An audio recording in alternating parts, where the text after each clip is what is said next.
Alright, boom. Deck 1, Deck 2 podcast, episode 36. Every week I forget an episode. 36, you know? Yeah, 36, man. So, we started, just 1 week before lockdown, or was it after lockdown? After, I think. 1 week after lockdown. Yeah.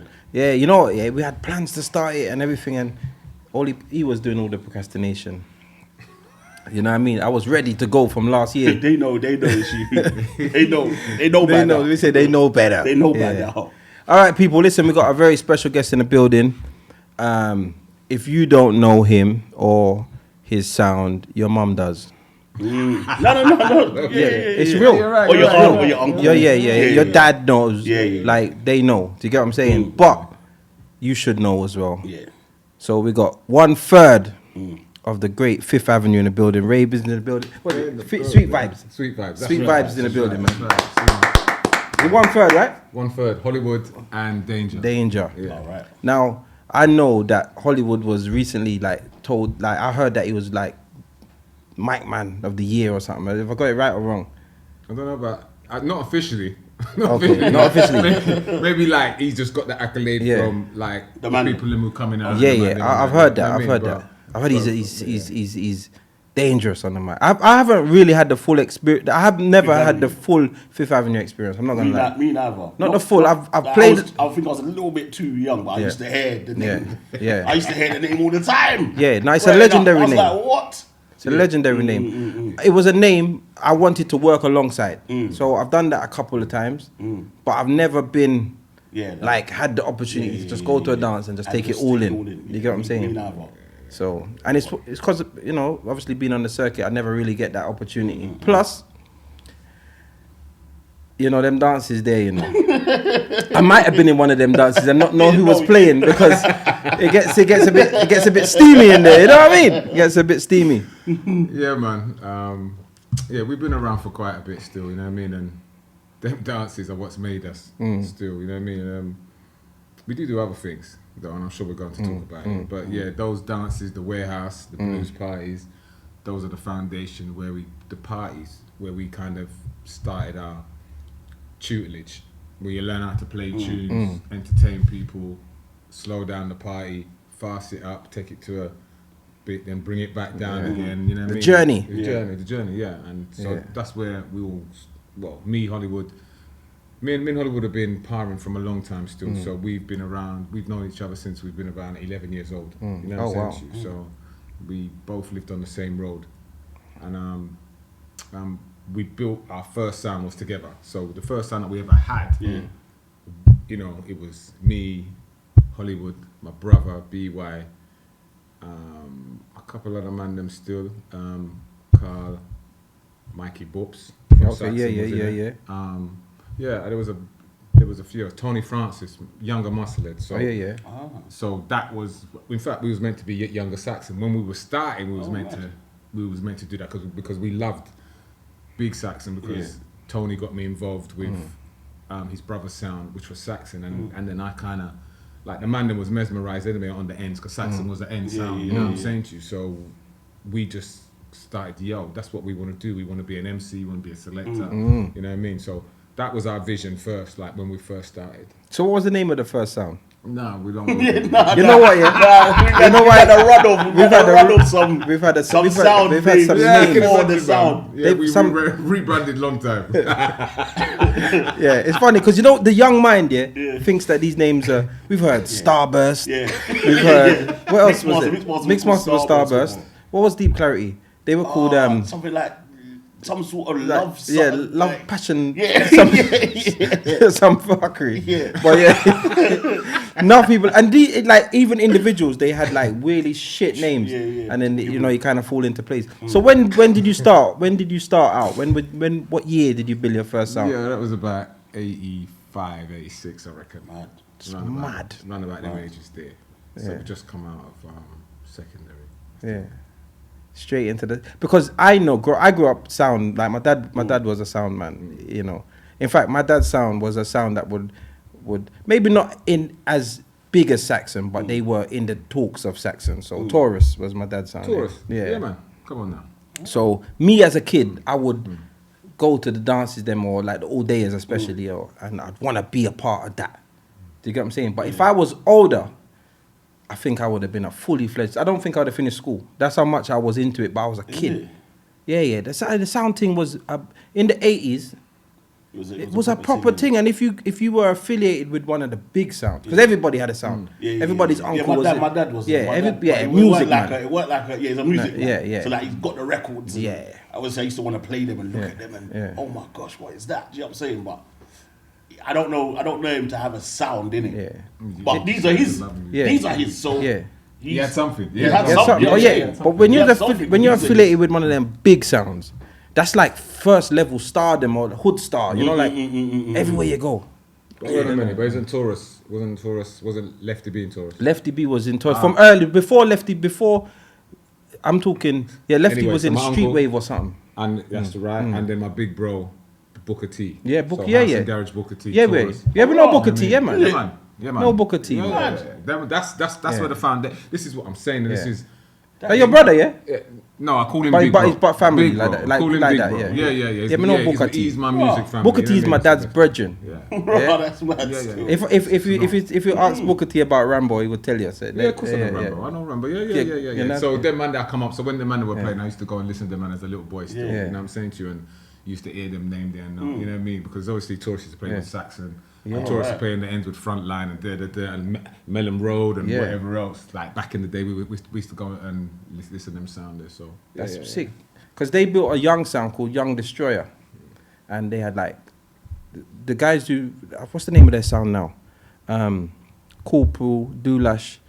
I can't remember their name of their sound now. Yeah, I know that name there for some. Corporal, Doulash. And Them name they ring.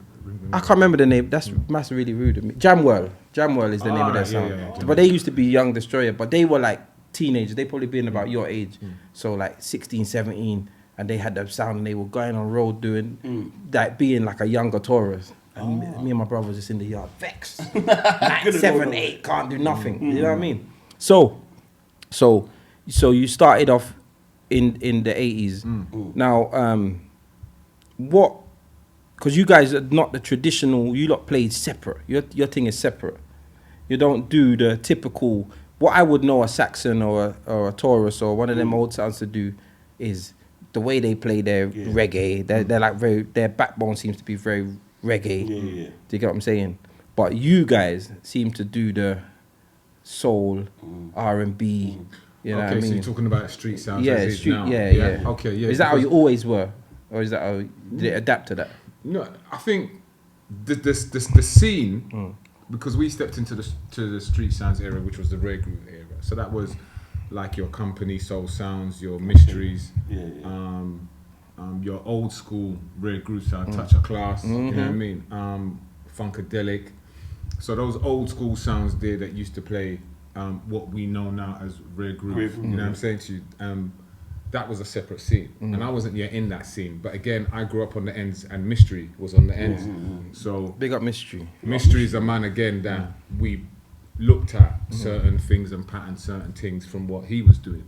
So there was Saxon and there was Mystery, but we were still playing in certain parties. But we weren't playing in the parties as a reggae sound or as a soul sound. We were just playing in the parties as a party sound.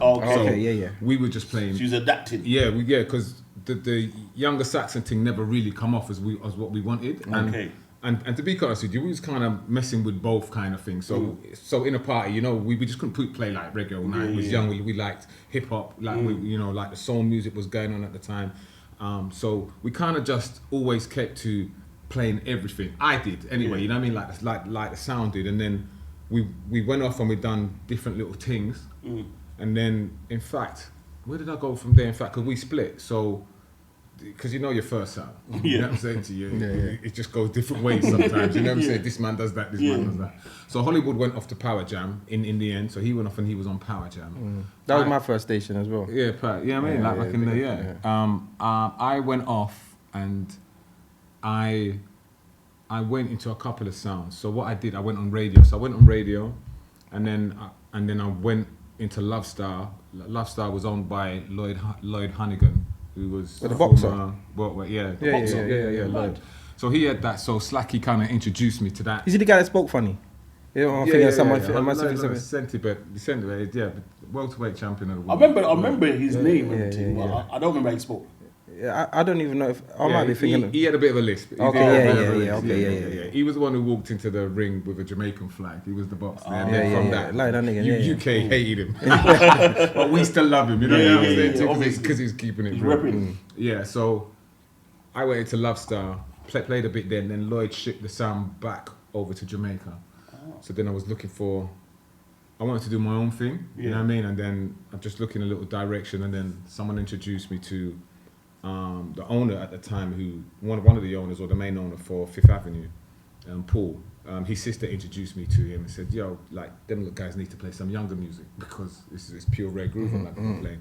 And I was still like the age down from them. So I said, "All right, cool." So we had a talk, and I said, "I'll come in and do the younger kind of music." Yeah. So then I went into Fifth Avenue and did that. Hollywood weren't a part of it yet. We had another mic man called Snoopy was with me. Them man, there was Mr. Henry. There was There's a few other man, Dennis, there was a couple other man at the time anyway that was in there. So I joined that, so I was still under that. Still going to Saxon. I wasn't in Saxon, but I was around Saxon and I knew the whole family and everything else. I think one night I did chat, I won lyrics. On Saxon, and that was like my proudest night. Yeah, you know what I mean? Like, you know when you make it, you know? You think, yeah, boss! What are you talking about? This is the same mic that's gonna have Levi and Tipper. And Colonel chatting. You know them one day, and Rusty and them one day, you think you made it, you know what I'm saying to you? But I didn't get a chance to. So obviously weren't that good. You remember the lyrics? No, don't. I don't remember that lyrics. It's alright. So you had little lyrics though? Or yeah. So you said DJ, but you had... DJ and a mic man. I just didn't know what I wanted to be because back in the day, the sound system was so strong with like the mic energy and like the lyrics. You get me? But at the same time, the selectors was key too. Yeah. So I didn't know what I wanted to do, but I just wanted to do both. You know what I mean? And it comes to a point where you have to decide. I think unless you're a very special talent, you have to decide which one, either or either that you want to do. And that's not to say that enough man can't do it. You just can't do the both of them as well as to the heights that you want to do, man. So you might be, so your mixing and like your selector might be a 10, but holding a mic might be a 5 or a 6. So you can still do the karaoke thing as what I do, and I can still get over an hour on my own. I can do that, you get me? But it's not to the kind of lyrics and attention that you've got, because you know with the mic man thing, you've got to bring your audience in. Yeah, man. You know what I'm saying? Doing a 10-10, you have to. You're a very special talent, as you said. Yeah. Like you one always like, so you could be perfect on the mic, but your mixing always dips, or vice versa. Yeah. Okay. Cool. So let's go back to Fifth Avenue. So that's how I came into Fifth Avenue. Fifth Avenue was playing Pie. They hadn't really bust yet. Okay. But then when we joined for forces, it's like that younger energy came up into it as well. You know what I'm saying to you? And a couple of men on the ends kind of said, right, but we're going to put you in a blues dance. You get me? Cookie, Crippler and Ramsey. And we had a dance, we had the first dance with Cookie and Crippler, and then they put us in a dance on St. Asaph Road in Brockley with Latest Edition. And that kind of was the one that kind of, we just went like that. And when you say a dance, it's in a house, isn't it? 8-bedroom house. 8-bedroom house, and by 12:30 the house was jammed. But that's at 12:30 12:30 the house was jammed. Yeah. But that's a dance, you know. And what time's the party going into? Just because we got like some young listeners that don't understand how the raving was back in the day for you lot. It was us and Latest Edition at that party. Two sounds. Yeah, it was two. I think there was a guest. There was one guest reggae DJ. I'm not sure who that was at the time. It could have been Trevor Sachs or someone like that. Okay. And that was the first dance that we ever had with them man there. Yeah, so them man is used to these late night blues. Yeah, so their dance don't get going till 4 o'clock. Yeah. You know what I'm saying? Like, and then their dance start 4 o'clock until 12 midday, like 3 o'clock in the afternoon, 4 o'clock in the afternoon, like Madness. like whatever. Madness. By 12:30, our dance was ran, and I always remember like Legs telling me, Ray, he had to phone round the man them and say, yeah, you know the dance is run already. And so the man them they got there earlier than what they would have got there, because they wasn't used to having anybody in the dance. But because of what we were doing, you know what I mean, and because of the joint promotions and everything just worked, the house was jammed by 12:30. It was an ends dance in Brockley where we come from, and that dance kind of catapulted like Fifth Avenue like up on that circuit. So we joined just the rare groove sounds, Okay, you know what I mean, okay. as such. Because I mean, half of the man them on our set played rare groove anyway. You know what I'm saying to you? So it was just the fact that I was bringing a different energy to the sound, as in catering for some of the younger music and that a lot more. It's not to say that the other sounds didn't have it or didn't do it, but not to when I come in, the whole of my set and the whole of what I was doing was a young flex. You get me? With younger flex. So that was the first time. So then the street sounds really started doing the party kind of flex. They were still like concentrating on a lot of the rare groove, but obviously it had to change a little bit because after Fifth Avenue bus, a lot of the younger sounds started to get, or younger, because some of them weren't younger, some of them around, but they kind of started doing the same energy as what we were doing, because I played the same as I play now is the same as I played then. I used to play rare groove, or I used to be a soul don. I played both sets of music. I played everything. So even when acid come in, I used to put acid into the party sets. You know what I'm saying to you? You know what I mean? And when jungle come in, like we played jungle. You know what I'm saying? Yeah. So you're probably like you was like one of the early multi-genre. For that scene, For that scene. it was definitely. Because you'll find that a lot of the olders stick to what they stick to. You know what I mean? Yeah. Reggae. Revival. And when I say reggae, it's more than nice reggae. You know what I'm saying to you? It wasn't. You know what I mean? And plus, I suppose around that time, I was just infatuated by music and genre. So on the ends, Roast was on my end. So one of the guys who runs Roast, like Everton Roast, right? You know what I mean? So he's a man that. Big him up still. He's a man that I used to borrow sound equipment off. You know what I'm saying to you? Like when I was doing my sound, you get me, from back in the 80s. So we was at that connection. So when he bust with Roast, I was like the jump. So what is this now? You know what I'm saying? So that's a different energy and a different vibe. Who else was on the ends? I got booked for the 25th edition in it was in Vauxhall. What's the one in Vauxhall? Another place. Coliseum? No, it wasn't Coliseum. It was another one, man, where the Arches. Oh, the Arches, yeah.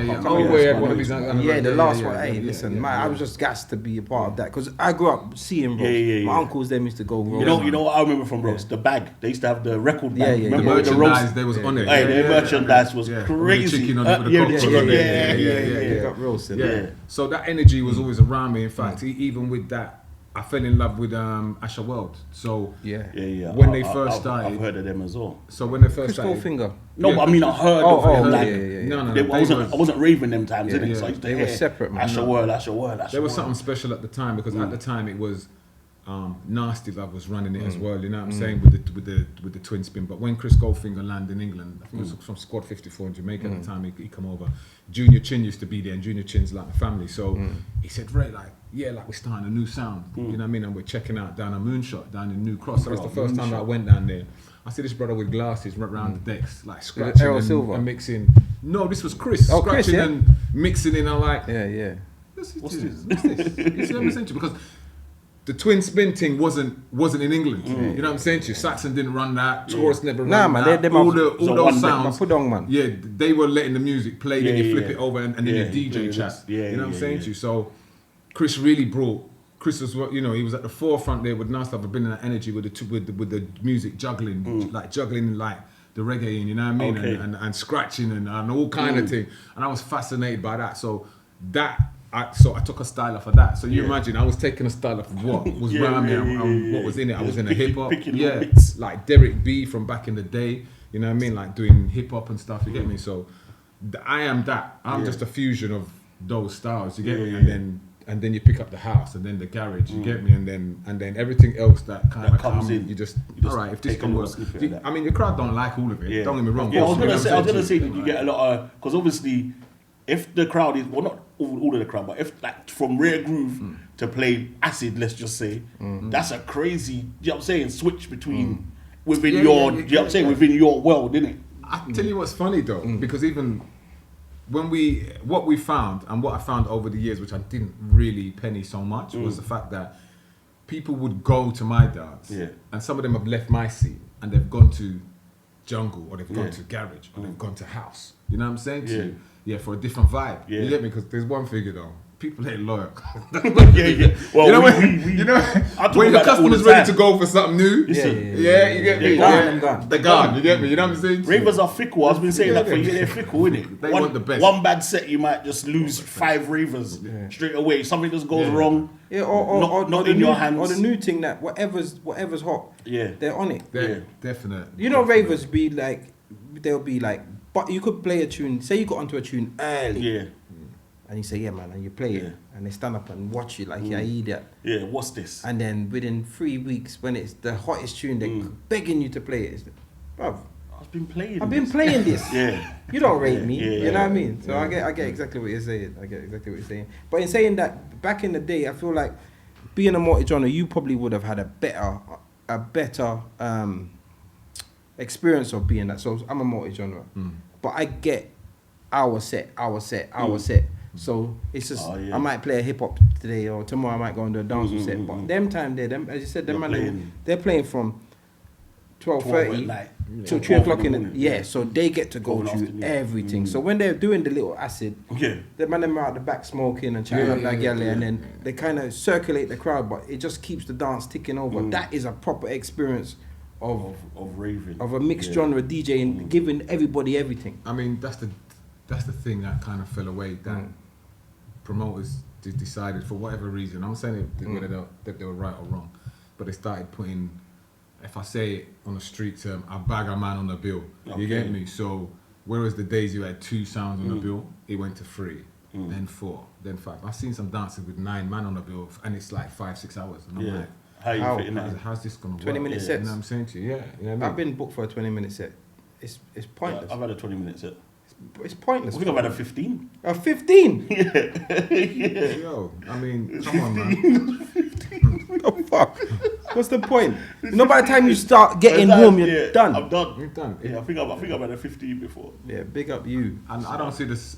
I really don't see the sense in it. You know what I mean? But it's the promoter trying to put everybody in the dance to make the money. And once everybody's there, but does it give a good experience to the client, to the raver, to the punter that's there? I doubt if they're really going to get, because it's too much swapping. Yeah. You know what I mean? A man stops, then he goes off on this genre, or does this, and it's. And there's nobody prepared to do the slowdown, as you said, slow it down, and then you pick it back up. But if I've only got 15 minutes, I'm going full pelt. Yeah. And then you got 15 minutes, so you're gonna go full. Everybody pelt. wants to be the boss, so everybody wants. Everybody has got to be the Salah, the Mane. You get me? You know what I mean? Messi, like the number one shotter. You know what I'm saying? Like the message, like the Ronaldos. Nobody wants to be midfield. Nobody wants to be right. No one wants to be back, Darren left back. Anderton. You get me? No, nobody wants to do that. I only know old school football.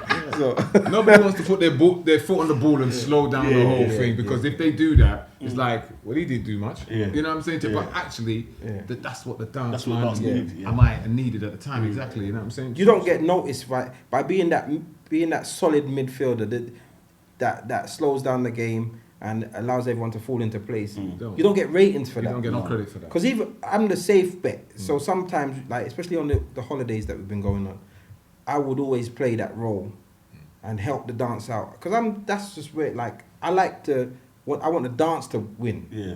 But I've left many dances feeling underwhelmed, knowing that the dance is bad because of me, but I feel underwhelmed because I ain't had the chance to. Yeah, the glory. Yeah, there's no glory for me, and it's not fair that I do this and you guys don't notice what I'm doing. Yeah, but the promoter probably does at times. You know what I'm saying? Depends on the promoter. You'll be lucky, but because half of the promoters are only good at counting. That's the only thing that they know. Counting and excuses. But what I will say though is that you shouldn't stop doing that though, because your time will come where you do get that. You know what I'm saying? See, because I've noticed, and I felt a bit aggrieved about that over times as well. You get me? Like when you're being a safe bet and holding the dance together. You know what I mean? And then everybody's just talking about our next man, but. At the end of the day, you just know, you know what? You got to believe in your own craft and your own self. You get me? And you will end up coming. Like even my journey. Like my journey, I wasn't always on top. There's been times that man them would have had me like relegated. You know what I mean? Like they might have talked that way. You know what I'm saying to you? I was still there. I was still about, and I believe that my talents were still enough for me to be seen to be a top 5 sound. You get me? But that's not how people had you pictured. So there's many times I've had to fall down and come back up. You know what I'm saying to you? And at the end of the day, what brings me satisfaction, like they say, like as we say as Caribbean people, you know, like one of the things we say is a long run, short catch. You know what I'm saying to you? So I'm here. You get me? And I know where I am in the game now. You get me? You know what I mean? I'm one of the top 3 sounds. You get me? And one of the top 3 promoters in the whole game. So now it's like, right, all that effort and battle and what you've gone through is worth it. You know what I'm saying to you? So it might not be apparent now, but it holds you to good stead. It's the long run. Yeah, because you then make better decisions on your own business. Because remember that this is a business. You know what I'm saying to you? So the feelings thing, we got to somehow try and suppress that. I know it's hard. You know what I'm saying to you? Because a lot of the DJs are very emotional. You know what I'm saying to you? And we make decisions off of emotion. And really it's about the business side. No, of it, 100%. And I guess it's about integrity. Like me as that, I never compromise that. Do you know what I mean? But I know how I feel sometimes. But it's not in me to compromise that. I can't go out and you just been running on the treadmill for an hour fast and then I come on and try and do it the same. It's not gonna work. So my mind just tells me I have to slow it down. You get what I'm saying? But that's a proper selector. Yeah. You know what I'm saying to you? And as I said, that will stand you in good stead for you going forward, because you got to imagine is that when I thought, I didn't think I'd be in the game when I get to this stage. I used to look at man who was this age when I was 25, you know, it was late 90s, and I was like, them man are idiot. What them man they do playing music? I ain't gonna be playing music. That's mad. And that's what I thought. You know what I'm saying to you? And that's me being young and being disrespectful. You know what I'm saying to you? Because I was being disrespectful. Because really, age don't have nothing to do with it. If you can still perform at a good, you know, if you look at Ronaldo, he's like 35, 36. Man was playing like he's a 27. What Ronaldo? I mean, Ronaldo, he's a 35, isn't he? 35. CR7? He has to be of some. He has to be kind of. Yeah, because he started Man United when I was young. When you knew football, he played for Man United. Yeah, he played Man United. Yeah. You know what I'm saying? And he's still in the game. You know what I mean? He's top tier. And you got to know like where you want to go, because at the end of the day, what you're going to transition into, because you could still be a DJ, but then you turn into a promoter, because then you've got a different view. You know what I'm saying to you? And then producing or some avenue, yes, producing music. Cause that's one thing that really lacks and that we've missed out on in our scene, like the music ethic of it. You know what I mean? And producing artists and that. You know what I mean? Because back in the day there was a lot of soul artists about. Now there ain't. They've gone back, even though there seems to be a little rewind of that now. A lot of soul, a lot of these younger artists are doing some soul kind of style music. You know what I'm saying to you? Whereas they weren't even bothering with it before. All right, so let me ask you now. So you said when you joined Fifth Avenue, it wasn't it didn't necessarily bust yet. So let's go from. And I was on the bench. I was on the bench. Well, how many people was in the sound? There was about 5, 6 of us, but I was on the bench. I was a bench, so I wasn't first choice selector. But you know what? That's another thing. That's appreciation. If you come in top dog straight away, you don't appreciate. It's like your mum buying you a Bentley for your first whip. You'll crush that. You get me? You need to have the old Brock Up Fiesta or the Rover 500 or whatever it's called. You need that. So you was on the bench. How did it start building up, like timeline? When would you say you started Fifth Avenue? What year did you start? The sound started in late 89, 99, so we're on 30 years right now. Mad. Wowzers. 30 years. And jeez, fuck. Okay. Yeah. So and so when did you start the graduation process to becoming? Because as far as I'm concerned, I didn't actually know there was a Fifth Avenue before you. Yeah. This is something I've just learned. I came into it. The man them, and I will always give them man the big ups, because as bigger man them, they gave me the set, they gave me the name. In fact, just before I do that, I got one of Fox's brother, the twin that died. Oh yeah. In both twins died. But the second, I think it was Justin. Justin. Yeah. Justin created Fifth Avenue. Justin created the name Fifth Avenue. Okay. You know what I'm saying to you? So, but when I come into it, everything was up and running. You know what I'm saying to you? So that the selectors, Justin was involved at some point. So he came up with the name.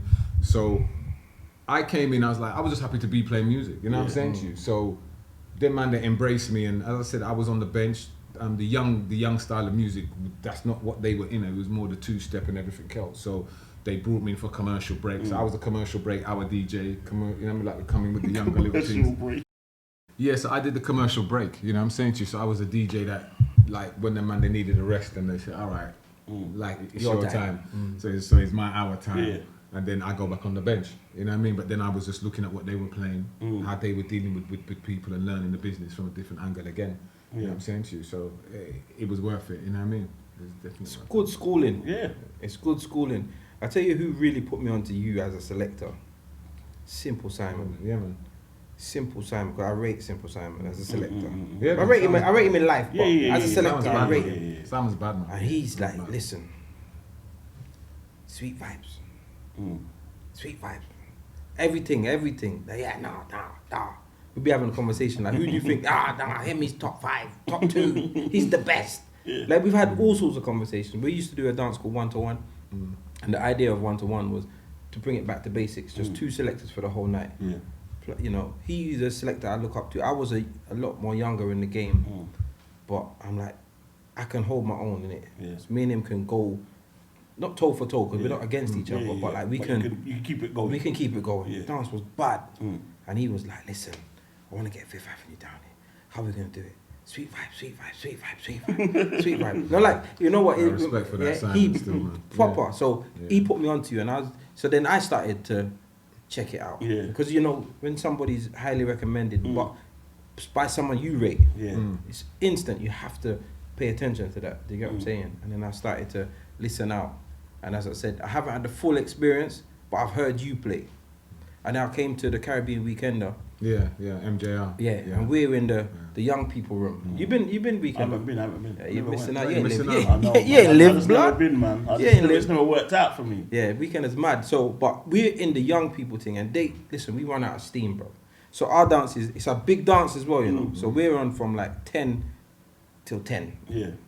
but we're running out of steam. See, when you come out at 10 and you go over to the big people thing, Mikeyville, they are in. It feels like they're in hour 2, bro. They're dances They're having the ram. time of their life. They're having the time of their life, and that's where I started to. I heard you, but I think you were selecting. I didn't.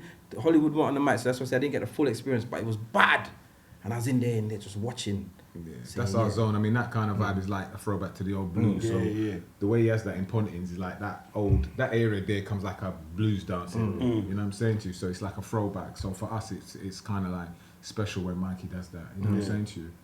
Some And big women in big there, up to boy. Mikey because that weekend is the biggest event on our calendar. You know what I mean? Yeah. Like, it's like 2,500 people. Yeah. Bad. I've seen it. I've seen videos. Bad, I've bad, always bad, wanted bad. to go. Yeah, To be fair, Bad. so I would, obviously once things open back up. And you know You know what? what I mean? It's Nah, where I'm you definitely gonna hear go. proper music and you have to really play. I tell you how I got on it. Yeah. So the first year I went, I was covering for a tag team. Okay. Glamzino went on his little Yeah. holiday. Yeah. Yeah. So I was covering him and selecting for headback. Yeah. So I've come there, I've done a 1 set, and then I did a chalet party, and I played. Say the dance finished at 4. I played from 4 till 11. Just me one, and then not Mikey. The next brother, I think his name's Richie. Philip or something. Richie and Philip, yeah. They come in and they pop their head out, and then Mikey come around, pop his head round, and then they was like, "This brother's bad." He, from 4 to 11, that's non-stop. And the chalet is Chalet. popping. I've seen their parties. Yeah, it's It's mad. mad. And then Chalet parties, yeah, man. And then I went and done something. They said, "Right, cool, you're on it next year." And then from then, that's just how I've been on it. But every year I go there and then I go into the Mikeyville and have a little study. You know what I mean? Yeah, because it's a different set of music again. do you know what I mean? Different set of music. It's not so upfront as what's going on in the main room because Yeah. their thing is more hype and more on it. The other room is more laid back with souls. You know what I mean? Like you do get your reggae in that. You know what I'm saying to you?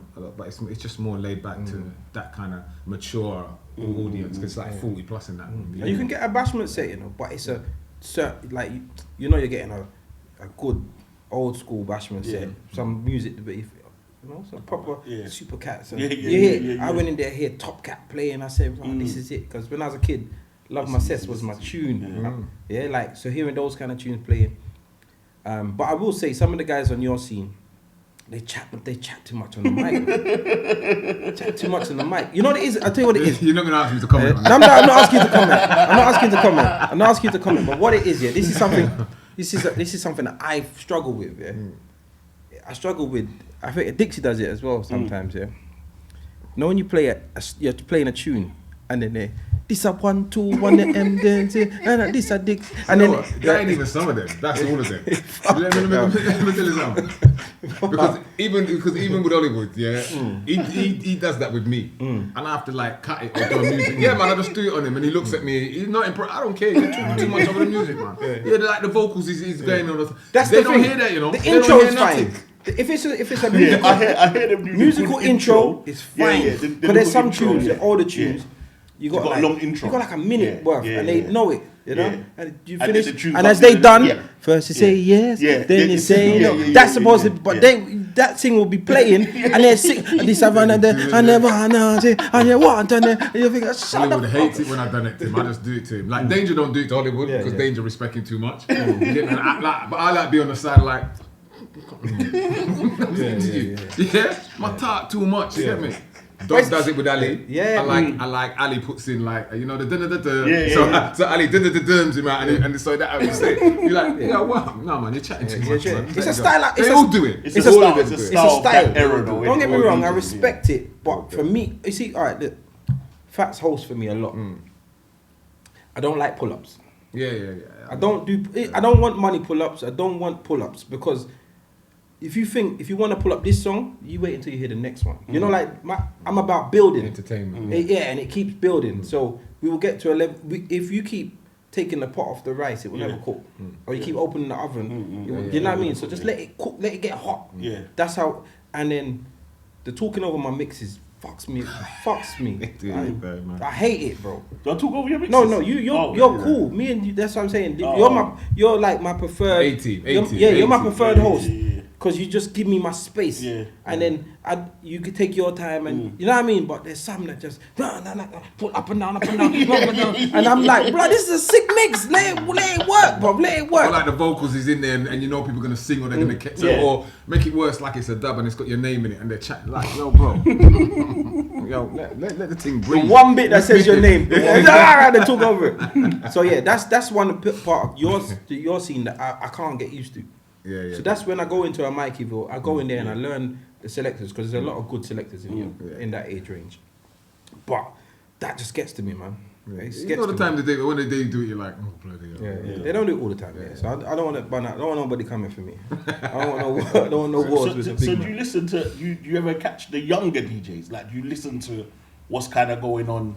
Listen, over the last 3 and a bit years, when we moved, so when I kind of was taking the promotion more seriously, so we started doing the All White Cocoa event. But that started on the boat first. You know what I'm saying to you? Yeah. So, Honourable. I've seen that All right, stuff. Coco. So when we Mad. started doing that, about 3 years, I kind of recognised, you know what, Ray, you need to get out more. You need to go, because I used to be doing that a lot when I was younger, but I just go and play and then just go about my business.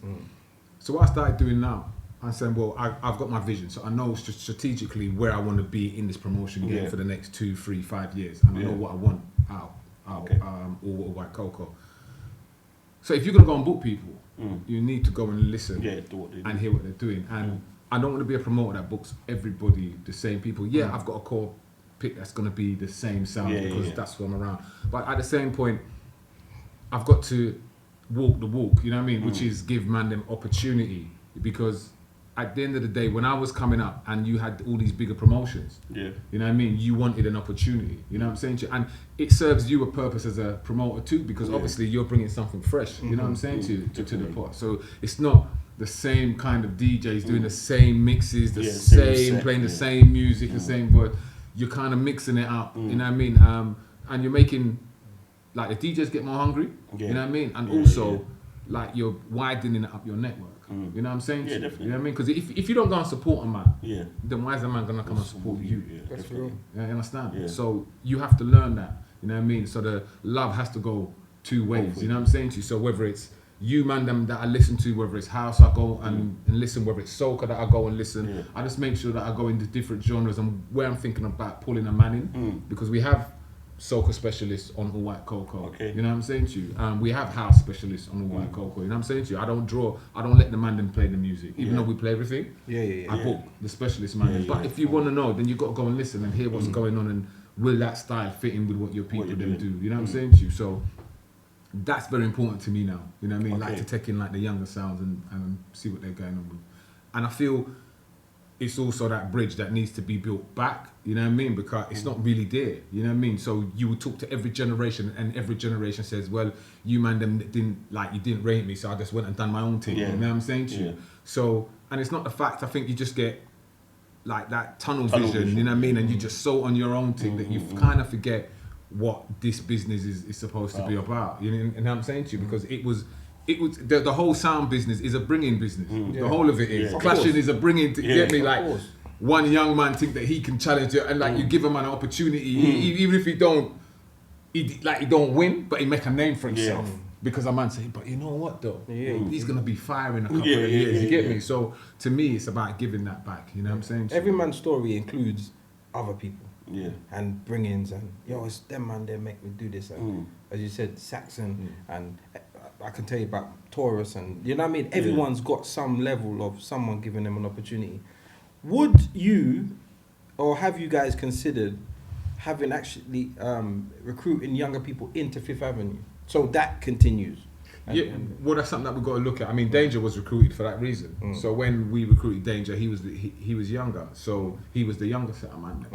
So brought him in to select, and that would free me up a little bit because I was getting kind of you go through the love and hate business with the whole business. You know what I'm saying to you? And you're like, do I really want to be doing this? So that was an opportunity for Danger, so he was doing that, and then Hollywood also got a rest sometimes when he didn't want to come out, so I had to take up the mic, and so then I mic for Danger. So that's me doing a little bit something else different, changing it up a bit. and changing it out. So but even now what we're going on, I don't, and that's part of my thing, the legacy for what we do. You know what I'm saying to you? And bigger than me is the whole history of what we've been doing from what we've been doing in. And that legacy should never ever be forgotten or should stop. That's the same way that you don't build a brand like Fifth Avenue and then you think, well, as soon as we put it down, then it's done. Because that's selfish. That is just so selfish. You know what I mean? If you so love something, you give someone else to breathe some new air into it. You know what I mean? And take it on to a new life. Just like how them man there did with me. You get me? They give me the sound for nothing. They didn't charge me. They didn't ask for 1 pence. So it's now your sound. Yeah. So what would happen if have they ever come to you and asked you like, boy, you know say like all things are run, but you know what? Listen, I'm gonna tell you that like Paul didn't come to me. I've got so much respect for him anyway. He like me and him talk. He's in New York now, and he says, Ray, I need music. I sent over my whole hard drive to him at the time because he wasn't on like the MP3s at the time. You get me? Yeah. I sent it to him at the time.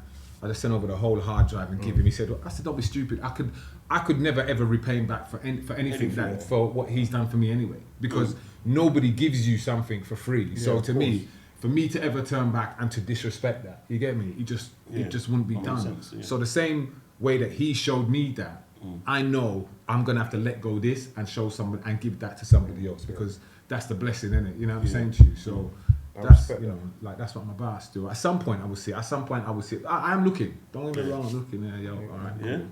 Yeah. So what do you think about the because you just spoke about the MP3. What do you think about the transition? Because you lot have been there through the transitions of different. You know what I mean? From the vinyl to the CD to the Serato to the. In the beginning, the sync button. In the beginning, you're right. In the beginning, I ain't gonna lie, I was hating. What? So you started on vinyl, yeah? Yeah, but you know what? It was the fact that you feel you're losing an edge, and it's not comfortable. Okay. Especially when you're not in control. You know what I'm saying to you? It's just happening. It's just happening. Like you can't do nothing. No, that's crap, man. So you try and badmind the thing a little bit. You know what I'm saying to you? Because and it's more because of the competitive edge because you're so competitive. You get me? And you're like, nah. So I never embraced it to feel it was ever gonna be something that was gonna make me have an edge. I was just like, boy, I got all these vinyl layer techniques. I'm an original man. Later on with that, you get me? Move with your little you know what I'm saying to you? Yeah. Laptop DJ. And then you slowly get converted, and then this isn't that hard. Because change is hard. That's the thing that most people, you know what I mean? Change is very hard, you know what I mean? Especially when you're used to a certain way of doing things. Of course, man. So once I changed over, it was like, cool. And I don't, you know, I hear man them talking about them man that don't have no tunes, that they don't know what vinyl is and whatever.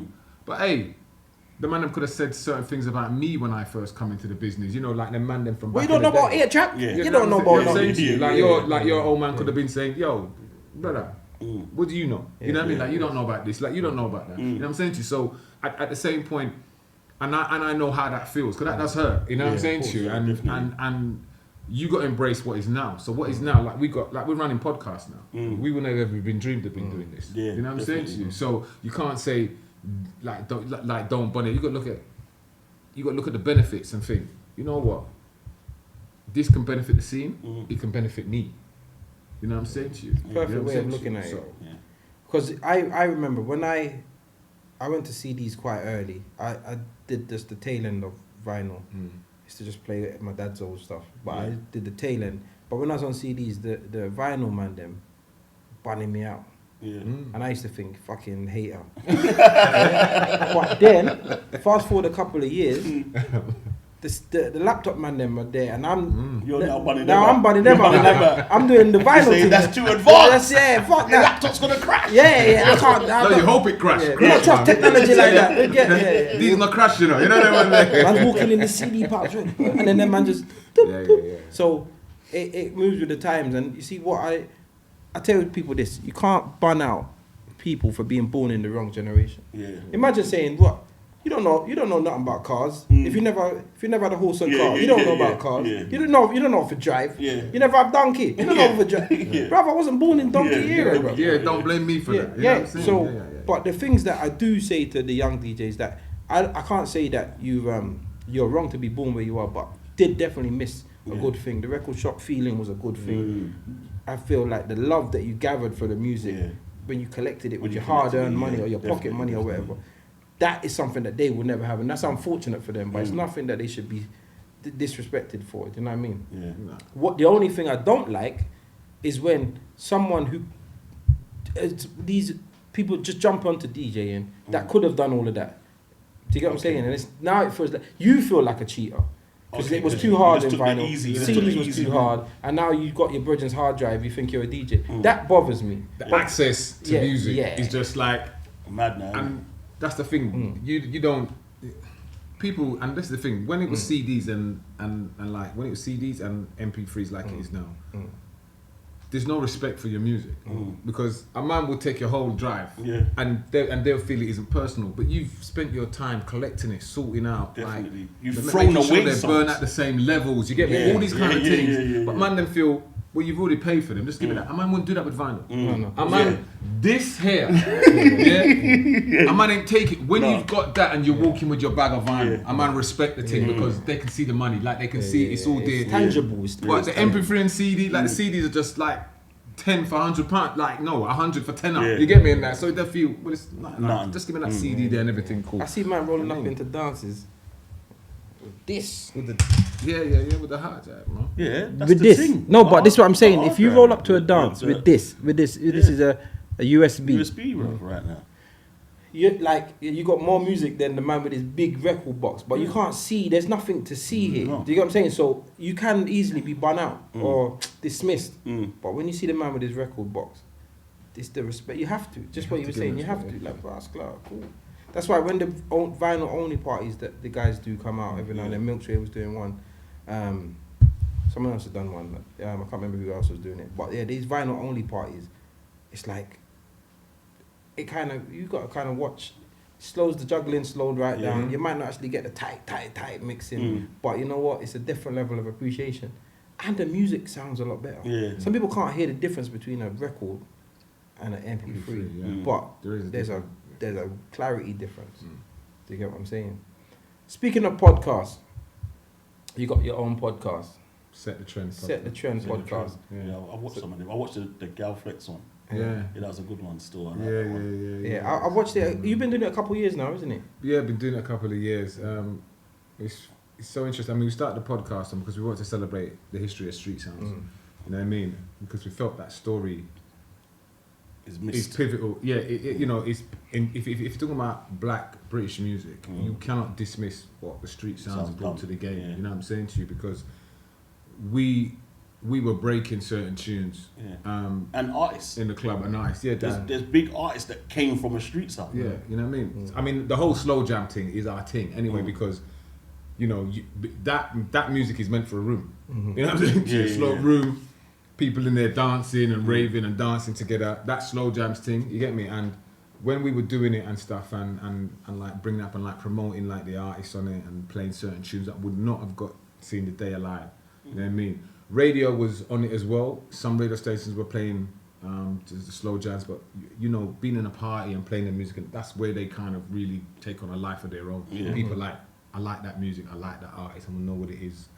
Similar to club, innit? You know, like Diddy used to say, if you're breaking music in a club, then it's going top 10 at the end of story, you know what I mean? So for us, we thought that we wanted to celebrate that, because a lot of the man them, you know, are that's the thing, they get a bit, what's the word, frustrated. I don't want to say angry, I want to say frustrated, because they believe that people don't give them the props that they're due. You know what I mean? So what they brought to the game, but genuinely, once you go 10 or 15 years, you sometimes forget anyway what someone brought to the game, and it's not. Sometimes it's not intentional. Sometimes it is, but sometimes it's not intentional. So in terms of your, you know, like 15 years ago, can somebody remember what you brought to the game at that time? And they might remember it a slightly bit different from what you're doing, but to you it's personal because no, you know that ain't how it go. What you get me? You know what I'm saying? So we said, listen, let's bring that on and let's celebrate some of our DJs, you know what I mean, that have started this whole business, and it's fantastic. I mean, when we've been talking to DJs, we've plotted things back. Everything goes back to sound system, you know. I'm not gonna tell you that. All the DJs that we've had on, everything goes back to sound systems and blues dances, and this is when Brixton was an area. Okay. I'm not saying any area. I'm not going to explain that. Brixton is Brixton. Yeah. West London was West London. North London. You remember? And it's only there wasn't a lot of people that trotted between areas back in the day. Yeah. You know what I mean? Like you just stayed in your zone, especially if you weren't driving. Them time there wasn't like transport was about and all them things there. It was only for man who could really move, and then it's only certain man could move between certain areas anyway. You know what I'm saying to you? So remember. And we're talking about telephone boxes was the thing. There was no mobiles. There was no texting. There was no pages. You know, telephone card. Yeah, you know what I'm saying to you? There was no recording tunes. No. So you only remembered what you heard at the weekend or what your mate sung at school or at club or at uni or at college or in the house. Yeah, the tune goes up. Everything.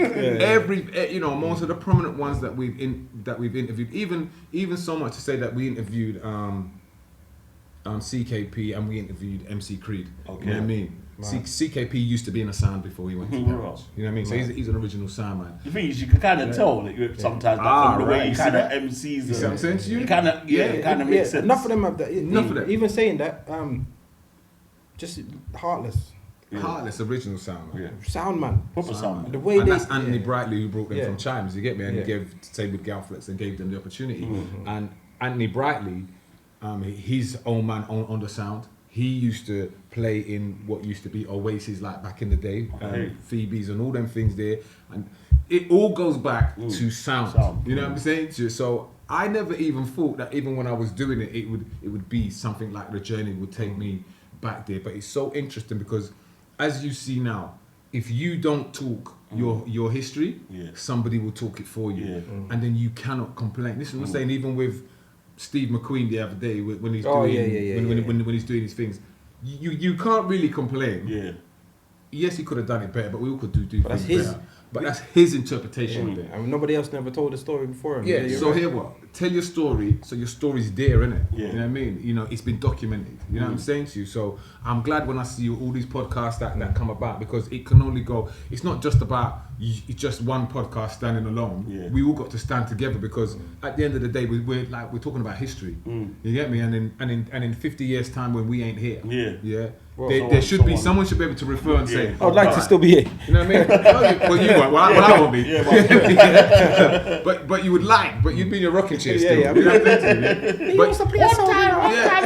But you would like. whatever's running, whatever phone is there, or whatever version of YouTube, like we're on, or whether you speak it and it comes up on some Star Trek thing or whatever, you'd want to know that you can back in the same Fifth Avenue. Facts. And this is the C6. Boom. He was doing this. He was talking. This is how he came into the game, and I'm track it back because. I mean, even your own ancestral line, how far could you really track it back? You know what I'm saying? And this is the point, that is our ancestral line is sound business. You know what I mean? You know, you got to think like your old man, sound business. You know what I'm saying to you? So I grew up knowing, I know that better than most things. Do you get what I'm saying? I know it better than most things. I knew how to, when I first started raving with my friends, as like 16, I could function in a dance. Just because of the little history that I had. It's mad because I'd come in and my friend, like our first rave, like what? There's enough people just walking around. I remember my friend right now, one of my bad man friend. Right now, I always tease him because his first time he was shook. He was shook just because of the people. And now he's bad man. You know what I'm saying? So I'm saying, you ain't a bad man. You're frightened of the dance. But you get what I'm saying? That's just a history of knowing, just being exposed to those kind of environments. But it's funny that you say the exact same reason that we built Deck 1, Deck 2 is the exact same reason. Because we don't, we've got stories, like people, thousands of people get enjoyment every single weekend because of what we do. Us and our scene and whatever, do you get what I'm saying? It's so important that it's documented. We don't, as I always say, if a rapper or an artist makes one song, big interview, everybody want to know about his history. But your man's been doing this thing I've been doing this thing. I left school in 98. 98 started, 2000 I really took it up. That's 20 years. Do you get what I'm saying? You've been doing it, but your sound is 30 years old, but you've been doing it from before that. Come on, this man's got one tune and everyone knows about it, but they don't know about your 35-year history or whatever. But that's because you as DJs and Mike and them, you're so accessible. You know what I'm saying to you? You know what I'm saying to you? So, but you know, people do make superstars of DJs. So people don't like it, but that's just how it goes, I suppose. But at the end of the day, you should always track back your history. You know what I'm saying to you? And you should always put it out, because people say, no, but you shouldn't tell your history because like you're showing off. Really? You don't sell yourself? Nobody ain't gonna sell yourself for you. And we've got that mentality that when someone's talking up their CV and talking up their credentials, it's they're being show off. You know what I mean? Like, what they're going on like they're too bigger than anybody else. But actually, I don't know where it comes from. It's just something that's ingrained in us. And instead of us support and say, you know what, that person's done a lot. You know what? It's good. They deserve our support. You know what I'm saying to you? It's just on a bad mind thing. You get me? So for me, I just need to put myself in a zone where I'm with people who push me and who love what I'm doing, and that I can return that love. You know what I'm saying to you? And push, because whatever your blessings is going to be, it might not even be from this kind of relationship. It might be from something else. You know what I'm saying to you? But the bad mind thing and not wanting your own people them, especially people them you know who's doing good things to do good, that don't sit right with me. It just ain't right no more. You know what I'm saying to you? So, so a few years ago, maybe it could even be about 2 years ago, there was a blogger that was going around the street sound circuit. Oh my days! Right? I don't know if you remember this, brother. I think I heard about this. This blogger was going around and sounds music that should be played. And he shouldn't have played. Yes, saying that man then play a certain way, started dissing people, then going to a dance and saying he plays shit. I do remember this. Was it on Twitter? It was all over Twitter, brother. It was all over Twitter. On WhatsApp. And WhatsApp. I got it from WhatsApp, but it was going around Twitter. Now, I don't know about this, innit? And I don't know what's happened. It's all gone quiet and stuff. But did that make an impact on your scene? And because to me, made an impact. Definitely made an impact. I'm gonna be honest here. I'm gonna be honest. It sounded like an old failed sound man. That feels, you know, like the guy in Row Z on the fucking football pitch dissing every football player, but you're in Row Z. Like, that's how it sounded to me. Do you get what I'm saying? However, he had some valid points. His execution about it was a bit shit, bit disrespectful. But that's all over though. Yeah, but that's what we do. And this is the problem. That's what we all do. You know what I'm saying? So, But did it have an impact? Because I thought, okay, if out of the songs he named, if he said, yeah, C6 plays every week, plays tune A, B, C, and D, E. Trust me, on Saturday, You played F, F, H, G, Q. That takes me out only have ear beat. No, sir. Did he do that? You know what's This is funny the about that imaginary moment? I'm too seasoned in this. Listen, hits and anthems are hits and anthems, and hits and anthems have been going longer than he will be going, and I will be going. From time immemorial, I play hits and anthems from the 60s and 70s and 80s and 90s hit and don't die. 2000, 2010, 2020 now. Anthems and hits are anthems and hits, and you got to realize that the way that the whole business is now. One time we used to make that. It was us. We were the radio stations. We was Spotify's. We was all these, like dictated. It's not dictated by us anymore. It's dictated by Joe Bloggs. And a lot of the music that sometimes dictated is the same music. It's repetitive. On Kiss, you listen Kiss. You listen Capital Extra. It'll be repeated. You get me? Like don't care who it is. It could be a Stormzy track. You get what I mean? It could be a Tion Wayne. It could be anybody. Even the young ones, and it will be repeated every other hour. You get me? Just giving to you, drum in your head, and people just get to know that song, and they get familiar with and it. And they don't even realize. Yeah, but good songs are good songs. Yeah. To me, there is some people who I like for you to be a bit more creative. I like to select to be a bit more creative than I saw him last time, but. Your comedians would say the same things because when they go on stage this week, next week they're going with the same set. I fucking heard that last week. Yeah. I know Kane loves that one. Get throw at him and they have to get bad, but you have to get bad on them. Definitely. You have to behave yourself. Anyway, but you know what I mean. You have to calm down. You know what I mean, right? But it's the same thing in every culture. And because you shouldn't have been. Because sorry to cut you, but the comedians are on some. Because this is my. You shouldn't. Why you at the comedy show the next day? You was there yesterday. But even if you go, how different you expect it to be? Yeah. If I hear Eddie Murphy this week and he's back next week, I know I'm gonna hear the majority of the same jokes. All right, he might switch a few about that said that didn't hit the spot, and he will add in some other ones. And this is the same with DJing. And the same with artists. You're not gonna go to Beyonce's concert and hear And not- 5 different songs. and not hear that single she ladies. done. Yeah, you're gonna hear it. She has the No same matter what, catalogue yeah. in it, technically.